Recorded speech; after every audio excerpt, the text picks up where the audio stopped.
Okay, this is my third video on ophthalmology. तो अब anatomy में ही हम लोग बात कर रहे हैं कि अब कॉर्निया के बारे में थोड़ा सा देखते हैं। ठीक है, तो 70 to 80% पानी रहता है। ठीक, सबसे पहले न्यूट्रिशन क्या होता है, एरोबिक ग्लाइकोलाइसिस से लेता है। और नर्व सप्लाई क्या है, फिफ्थ का V1 और उसका भी आपका नेजो सिलियरी नर्व जो पार्ट है। ठीक है, तो कॉर्निया को ये नर्व सप्लाई हो गया। ठीक है, अब कॉर्निया में होते हैं 6 लेयर्स। कितने होते हैं, 6 लेयर्स। पहला होता है एपिथेलियम। क्या epithelium, stratified squamous non keratinized epithelium. ठीक है, और रीजनरेट करता है 7 डेज में। तो अगर किसी तरह की इंजरी होती है वहाँ पे तो 7 दिन में वो दोबारा रीजनरेट कर जाता है। एक होता है बॉमेंस लेयर। तो बॉमेंस लेयर जो होता है वो ए सेलुलर लेयर। ठीक है, उसमें सेल्स नहीं होते हैं। फिर आता है स्टोमा लेयर। तो ये होता है थिकेस्ट। ठीक है, तो इसमें होता है केराटोसाइट्स। क्या होता है, केराटोसाइट। इसका कॉर्निया का दूसरा नाम क्या है, केराट। ठीक है, तो इंपॉर्टेंट क्या है कि स्टोमा लेयर में लैटिस के फॉर्म में होता है, लैमेलर होता है इस तरह से। ठीक है, और उसमें गैग्स रहता है। ठीक है, और मोस्ट कॉमन गैग कौन सा है, keratin sulphate. Most common gag क्या है, ग्लाइकोअमाइनोग्लाइकेन क्या है, keratin sulphate. Most common collagen क्या होता है, टाइप 1। तो टाइप 1 कोलेजन जो होता है वो पाया जाता है स्टोमा लेयर में। ठीक है, और अच्छा टाइप 4 और टाइप 8 जो होता है कोलेजन पाया जाता है बेसमेंट मेम्ब्रेन में किसी भी तरह का। ठीक है, तो टाइप 1 हो गया स्टोमा। ठीक है, और क्या बोले, 4 और 8, 4 और 8 हो गया बेसमेंट मेम्ब्रेन। जो हम लोग का बेसमेंट मेम्ब्रेन जो होता है ये भी एक तरह का बेसमेंट मेम्ब्रेन होता है ऑफ द एंडोथेलियल सेल्स, जिसमें 4 और 8 पाया जाएगा बेसमेंट मेम्ब्रेन में। डुआज लेयर जो होता है ये हमारे इंडियन साइंटिस्ट है दुआ। ठीक है, अब यहाँ पे उन्होंने कोलेजन 6 से ये होता है। ठीक है, इसमें कोलेजन 6 होता है। तो ये भी आपका एमसीक्यूज़ में कंफ्यूजिंग होता है।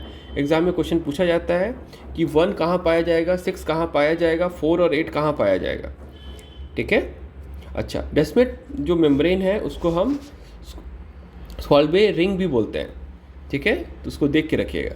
अच्छा, एंडोथेलियम क्या हुआ उसके बाद का part, it is the most active layer जिसमें सोडियम पोटेशियम एटीपीएस पंप होता है।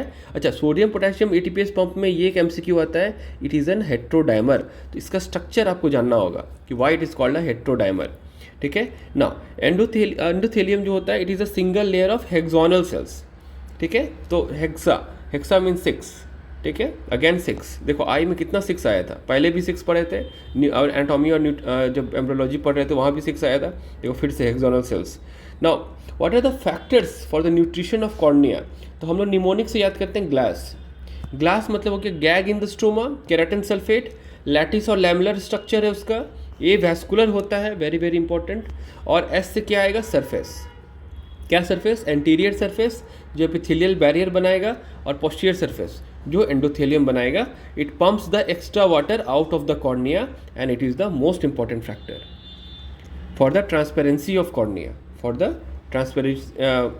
The nutrition of the cornea as well as transparency of cornea. Now corneal blink reflex जो ब्लिंक होती है वो एफरेंट होता है 5th नर्व से, और एफरेंट होता है लेके जो जाता है वो होता है 7th नर्व, फेशियल नर्व। तो ट्राइजेमिनल नर्व से आता है और फेशियल नर्व से जाता है।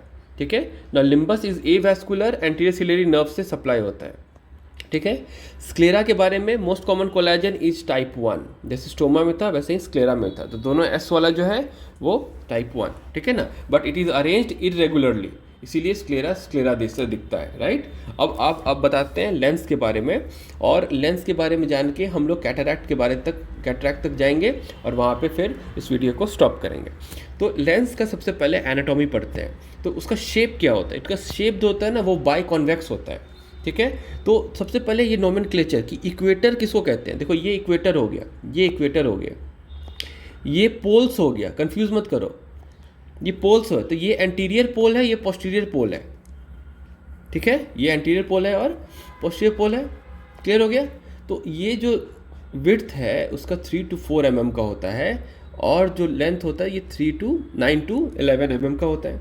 ठीक है, और एंटीरियर रेडियस जो होता है वो 10 mm का होता है, पोस्टीरियर रेडियस जो होता है 6 mm का होता है। सर ये क्या बोल दिए, देखिए ये एंटीरियर है और ये है पोस्टीरियर। एक सेकेंड, ये है पोस्टीरियर, मतलब क्या हुआ कि अगर यहाँ से अगर आप एक ये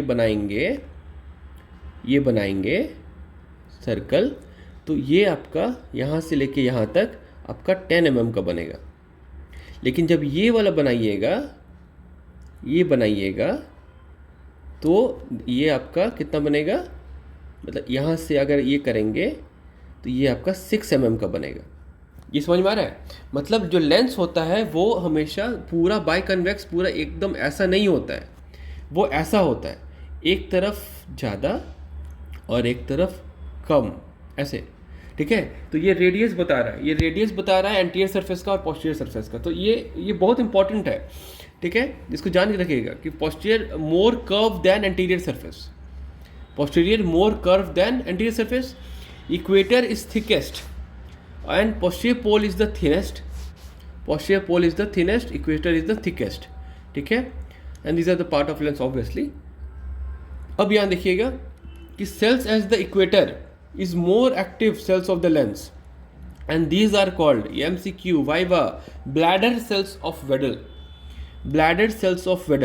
तो ये सेल्स एट द इक्वेटर है, ये मोस्ट एक्टिव सेल्स है। ठीक है, लेयर अगर बात करें तो anterior capsule, anterior epithelium, lens fibre जो पोस्टीरियर एपिथेलियम बच्चों में होते हैं, और पोस्टीरियर कैप्सूल। ठीक है, तो क्या क्या हो गया, anterior capsule, anterior epithelium, posterior capsule. ठीक है, तो लेंस फाइबर्स जो होते हैं वो एडल्ट में होता है, बचपन में उसको पोस्टीरियर एपिथेलियम के रूप में पढ़ते थे। तो ये लेंस फाइबर जो होते हैं दो तरह का होता है, एक सेंट्रल और एक पेरिफेरल। जो सेंट्रल फाइबर्स है वो न्यूक्लियर फाइबर्स हुआ, पेरिफेरल का cortical. These are the youngest fibres, these are the youngest overall. ठीक है, तो जो सबसे पहले जो हमारा लेंस बनता था वो ऐसे करके लैमेलर बनाए थे लेंस को। देखो इस तरह से लेयर बाय लेयर बनता है। तो कैसे बनता है लेंस, सबसे पहले देखिए एम्ब्रियोनिक स्टेज में। ठीक है, ये देख रहे हैं ऑनियन पील टाइप का लग रहा है, तो lamellar arrangement of the lens fibre. ठीक है ना, lamellar arrangement of the lens fibre. तो कैसे हुआ, एम्ब्रियोनिक में सबसे पहले हमारा ये बना, ये बना 0 to 3 months में। फिर फीटल में 3 to 8 months में देखो ये बना, लगभग मान के चलिए ये बना। इन्फेंटाइल में 8 months टू प्यूबर्टी तक मान लीजिए ये बना। ठीक है, ऐसे करके। ठीक है, और एडल्ट में से लेके प्यूबर्टी तक यंगेस्ट न्यूक्लियर फाइबर हम लोग बोलते हैं, ये तरह का फाइबर बना। बाद में क्या बना, कॉर्टिकल फाइबर, पेरिफेरल फाइबर्स। तो ये है हम लोग को लास्ट में बना था, तो ये हम लोग का यंगेस्ट ओवरऑल फाइबर होगा। लेकिन अगर यंगेस्ट न्यूक्लियर फाइबर का बात बोलेंगे, क्योंकि यहाँ पे न्यूक्लियर और कॉर्टिकल अलग अलग का बात किए थे, तो यंगेस्ट न्यूक्लियर फाइबर जो है वो एडल्ट से प्यूबर्टी के बीच में बनता है। ये आपका MCQ है। ठीक है, ये आपको पूछा जाता है। एनाटॉमी पढ़ लिए लेंस का। अब बायोकेमिस्ट्री पढ़ते हैं। वो क्या है, 66% पानी है उसमें एंड 34% प्रोटीन है। तो जो प्रोटीन होता है सॉल्युबल प्रोटीन होता है। ठीक है, तो किस तरह का क्रिस्टलिन्स होते हैं उसमें, तो देखिए लॉन्ग अल्फा, बीटा और गामा। ठीक है, alpha are the largest one, beta are the most common one, और सबसे इंपॉर्टेंट जो 2020 में क्वेश्चन पूछा गया था, जो गामा क्रिस्टलिन होता है उसमें क्राई जीन होता है। ठीक है, तो ये कॉन्जेनाइटल कैटरैक्ट करने के लिए रिस्पॉन्सिबल होता है। इसी का प्रॉब्लम के कारण, इस प्रोटीन के प्रॉब्लम के कारण आपका कॉन्जेनाइटल कैटरैक्ट होता है। ठीक है ना, और उसके साथ साथ क्या होता है, गामा के साथ मेजर इंट्रिंसिक प्रोटीन जो होते हैं, एक्वापोरिन ओ। जब हम लोग ये डिस्कस किए थे CVS में, जब पूरा डायरेटिक्स के बारे में पढ़े थे, तो वहाँ पे बहुत सारे एक्वापोरिन्स के बारे में पढ़े थे। यहाँ पे एक्वापोरिन्स 0, इसको हम लोग यूज़ करते हैं।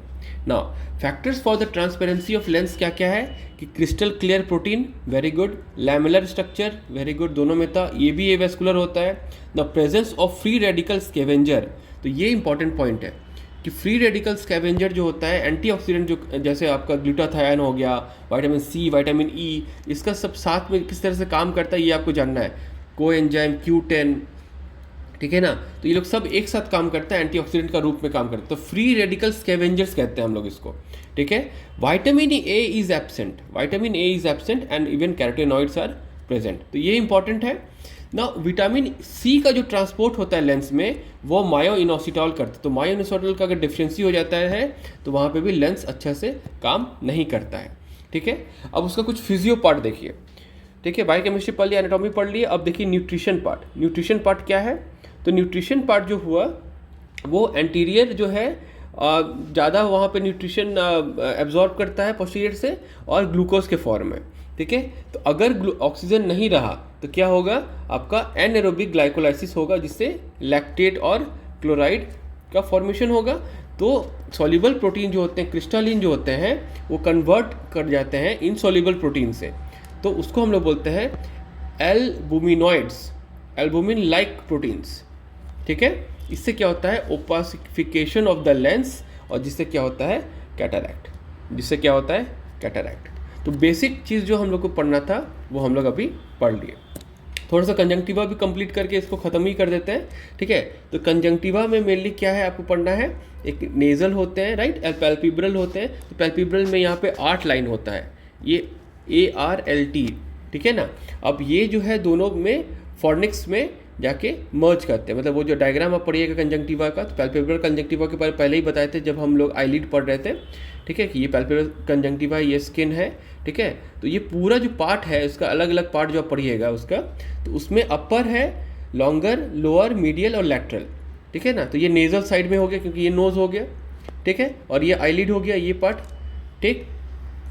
देखिए एक फिर बल्बर कंजंक्टिवा हुआ, टिनॉन कैप्सूल क्या होता है इसके बारे में जानना है आपको, फिर आता है स्क्लेरा और एपिस्क्लेरा, ठीक है ना। तो ये पूरा लेयर हो गया कंजंक्टिवा का, ठीक है। Now gland of Manz is present around the limbus, ठीक है, and limbus is present around the bulbar conjunctiva, limbus is present around the bulbar conjunctiva. वहाँ कुछ स्टेम सेल मार्कर्स होते हैं, जो नया चीज़ है आप लोग के लिए, ये आपका MCQ पूछा जाता है, ABCD2, ABCD5, K19 and P63। तो which of the following is not a stem cell marker of limbus, ठीक है। It is present at a depression, it is present at a depression called the palisades of Vogt, palisade of Vogt. तो ये question को हम लोग यहीं, ये session को यहीं पे समाप्त करते हैं हम लोग।